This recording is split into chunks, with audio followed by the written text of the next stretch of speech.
सुबुह देर लॻे ॻोठ भोंबटपुर जे रवासियुनि सामेटिया बिरादरी माण्हू नसरुल्ला सामेटियो असकर याकूब ख़ुर्शीद ऐं ॿियनि एहतिजाजी मुज़ाहिरे करे नसरुल्ला सामेटियो दाहिंदे ॿुधायो त असांजो इलाही बख़्श भागत वारनि सां ज़मीन जी तकरार हलंदड़ हुयो, जंहिंजो 2 दफ़ा फ़ैसिलो पिणु थियो पर मुख़ालिफ़नि अमल न कयो।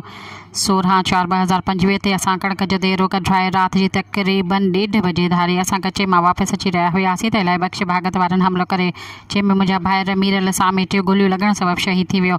सरवर सामेटियो ऐं असकर सामेटियो ज़ख़्मी थी पिया आहिनि। असां अहिड़ो केस मंगी माणी थाणे ते दाख़िल करायो आहे, जंहिंखां पोइ SHO भागत बिरादरी मेड़ खणी आया। उन बाद SHO मंगी माणी ग़ुलाम असकर ॾेहर असांखे चयो त मूं ते सियासी प्रेशर आहे, तव्हां भागतनि सां ठाह कयो। असां इनकार कयो ऐं चयो त कानून जे कमु कंदासूं। जंहिं बाद कातिल इलाही बख़्श भागत जी भेण मसमात अज़ीमा भागत असां ख़िलाफ़ कूड़ी इंक्वायरी रखाई, जंहिंखे SSP खैरपुर ऐं DSP मुस्तफ़ा राजपूत ख़तमु कई। अहिड़ी पटिशन AP बटापा 20 पिणु गंबर जी अदालत में ख़तमु करे हाणे बि SHO मंगी माड़ी सियासी दबाव तहत असां ख़िलाफ़ कूड़ा केस दाख़िल करण जी धमकियूं ॾिए थो।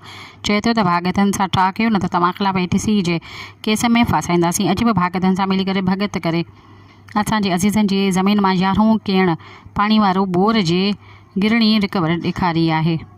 असां IG सिंध SSP खैरपुर खां मुतालबो कयूं था त इंसाफ़ कयो वञे। सब्सक्राइब कयो अवामी न्यूज़ HD खे ऐं ताज़ा तरीन ख़बरुनि लाइ ॾिसंदा रहो अवामी न्यूज़ HD।